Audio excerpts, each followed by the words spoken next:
What's going on, silly geese? Grab your popcorn, because today we're watching a movie that both asks and answers the question of what if you took Twilight, had $25 to make the movie, had a lead actor that kept staring at everyone like this,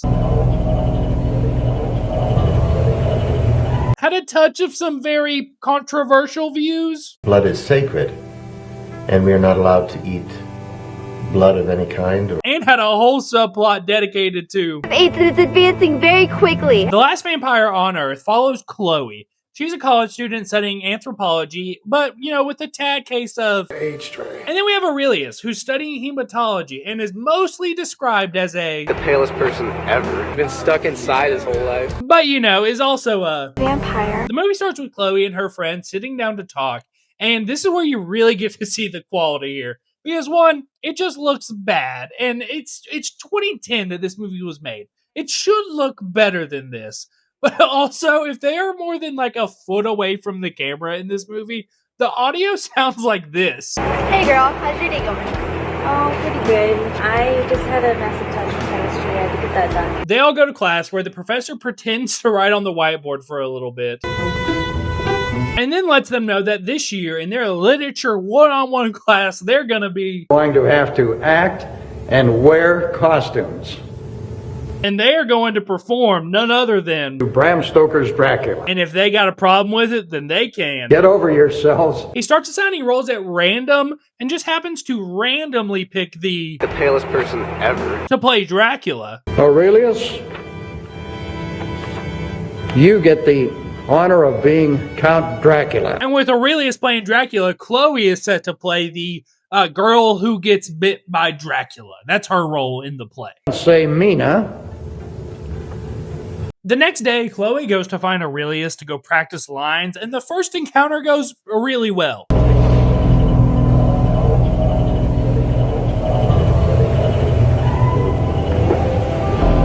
Sorry. She asks him if he wants to practice the lines, and he says, "Sure." And then he puts the moves on her. Your number in my phone. I'll text you when I'm available. Okay, maybe I was a little dramatic there. They officially meet up to start going over lines, and they make some of the best small talk you've ever heard. Hey, I'm good. How are you? Better now that I'm here. That kind of day, huh? That kind of day, huh? And then they decide the first scene that they should practice is the biting scene. And after that, they do some too far away from camera mumbling to each other and awkwardly shuffle off. I mean, do you want to try something else? No. I'm good. I guess in the mumbling, she invited him to church because then they show up at church together and we get some guy pretending to sing for about 4 minutes. Followed by some incredibly close shots of the congregation. On the wayside, agape and phileo. And then the best, leaving church awkward shuffle in the history of awkward leaving church shuffle.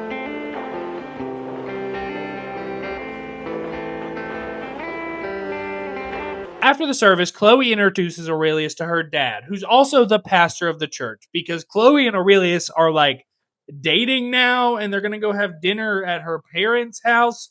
And we get that the dad of the daughter and the boyfriend kind of awkward conversation. Pleasure to meet you. How did you like the service? It was very nice, sir. I enjoyed it a lot. Please call me Melvin. Okay, sir. I mean, Melvin. And then we're instantly at dinner, where Aurelius shows up as the most disheveled person on the planet. These are for you. Thanks. They're beautiful. These are for your mother. At dinner, they're making small talk, and the mom asks him what he's studying in school, to which he tells her, Hematology? What exactly is that, dear? Well, it's the study of blood. Because of the vampire. This makes things a little bit awkward because their, particular sect of religion believes that Blood is sacred, and we are not allowed to eat blood of any kind or receive blood transfusions. Which is definitely a problem, because of the Age tray. He does give the absolute best response to this though. So if you were in a bad accident and lost a lot of blood, you'd be in a real predicament then. That's a shame. So if you lost all the blood from all your body, you'd be in a real predicament, wouldn't you? Muy bien. Yeah, we'd be in a little bit of a circumstance here. That's a darn shame. Also, Aurelius isn't eating because he's a vampire, but they don't know he's a vampire. So he just says that he's a Bit of a rude dinner jest. To which the kid, who I'm convinced is Aurelius's the actor's real brother in real life, says that Worry about it. I'll eat it.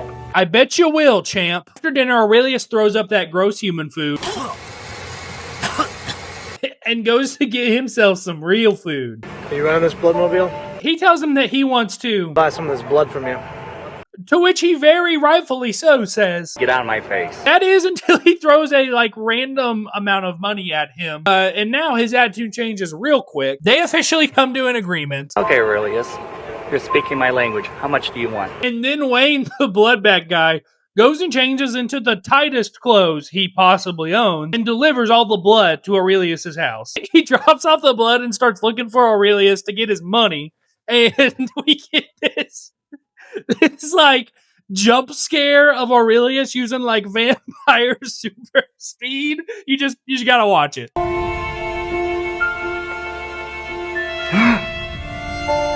Aurelius, I'm finished. After he finishes his blood drug deal thing, he goes to Chloe and asks her if she wants to Go for a walk or something? To which she says yes, and we get a montage of yep, just that.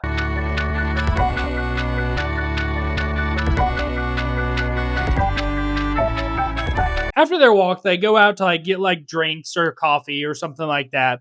And Aurelius decides to tell her that he I actually don't really have any family. To which she responds in the worst way ever. I know I'm really close with my family. Oh yeah, you don't have a family. That sucks. My family, we just love each other so much and do absolutely everything together. That doesn't faze our man though, because he asks if she wants to You want to go with me to my house? go back to his house, and she says that she needs to go to the Restroom. and for some reason instead just takes a sharp detour straight to the blood room.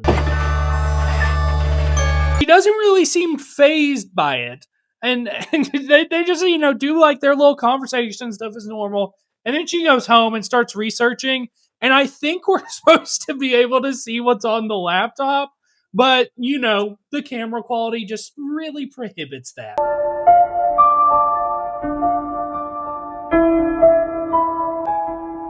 But we can assume she now has figured something out about him. Because the next day at school, she... I gotta talk to you. Okay. And this is where she really confronts him about, a couple of things. Hematology, pale skin, cold hands.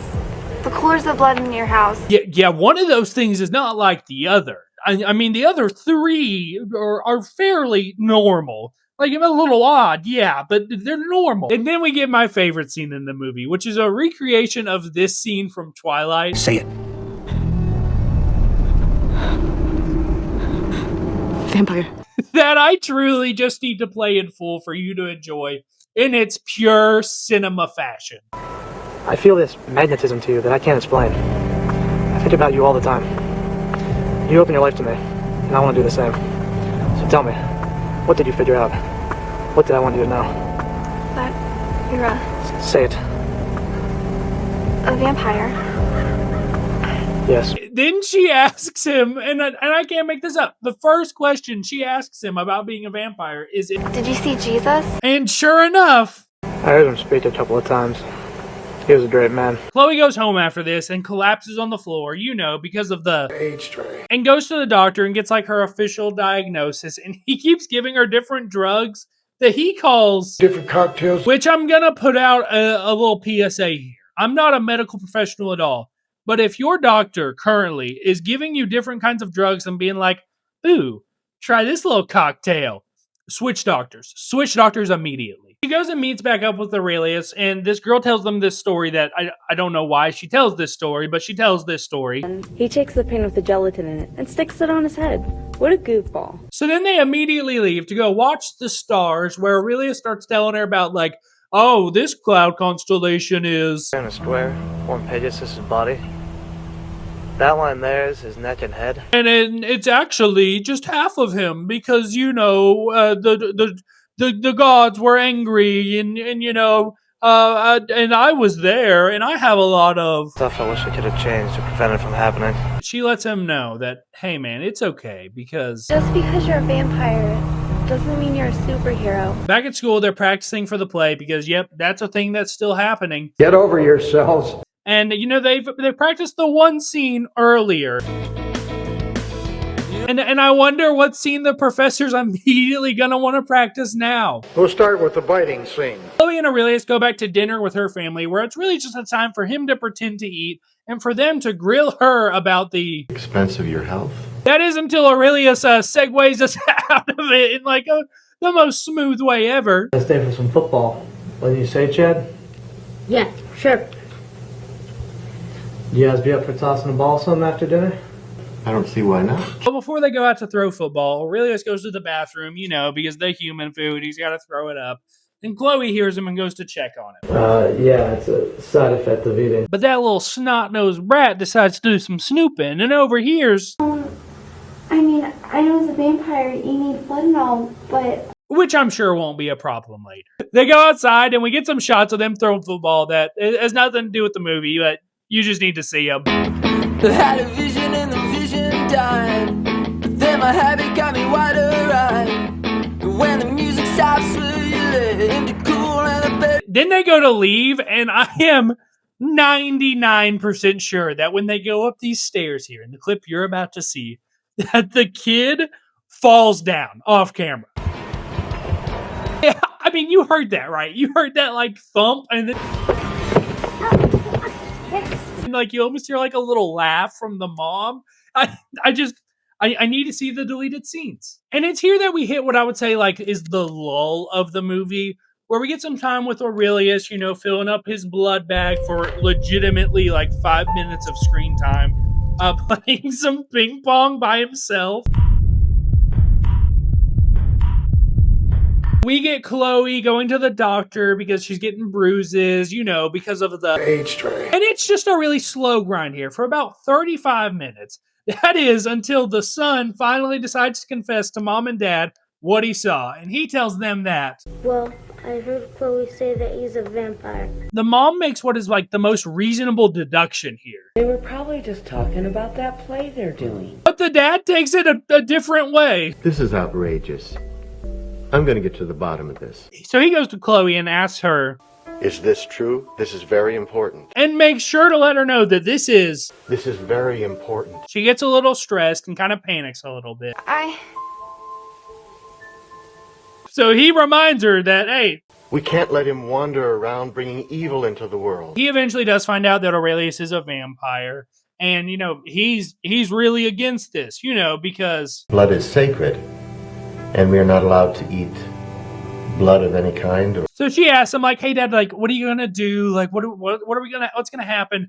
And all he tells her is... What needs to be done? She goes to Aurelius' house to kind of look around for him, to warn him about, you know, hey, my dad's pretty upset about this, and can't find him. So then she goes to the church and is, like, seeing, like, a couple cars parked there. And then... she goes to the woods behind the church and sees this. That which is most... I love that they're letting the kid be here for this. The fact that it's like, okay, son, I'm gonna have to pull you out of school today because we're gonna have to go burn Aurelius alive.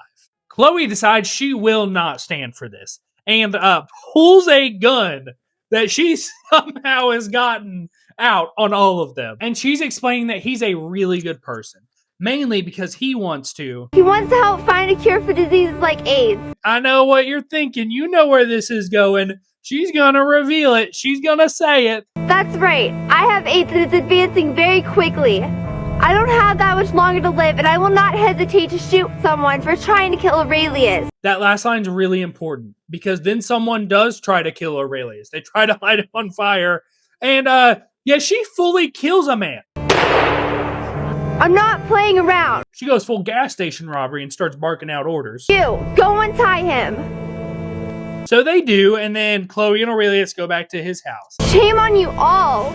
And this is where they really start to get into a deep discussion. Because of her disease and his vampire, they start to put two and two together, and she asks, you know, hey, if you bite me, would I be free of this disease? Could I be healthy again? And he's very hesitant at this. He's like, hey, like, this is a big burden. Let's take a nap. Let's think this over. We'll talk about it in the morning. And the next day comes and she is still pretty devout on her plan. But they don't have time for that because it's time for the play that they rehearsed for one time. And we get some just some scenes. We get some scenes is what I'll call them. I told you to leave him alone. Yeah, I cannot be angry at you, nor can I be angry at my friend whose happiness is yours. Of our own unhappy experience, the records and the teachings of the past. And then it comes time. It's time for the scene they've practiced 100 times. You know, the Biting scene. And right before they act it out, he asks, 100% sure? Yes. and then he does. And he does it for a really uncomfortable amount of time that you and I are just going to watch together for a minute.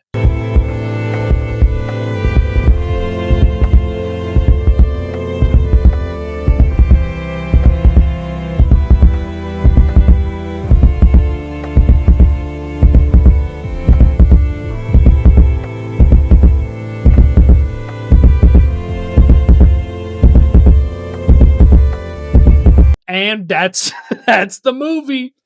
He's not the last vampire anymore. That'll put a wrap on The Last Vampire. I know this was a little different than some of the more kid movies we've watched lately. So if you enjoyed this, please let me know in the comments and just check out one of these videos that YouTube thinks you'll like.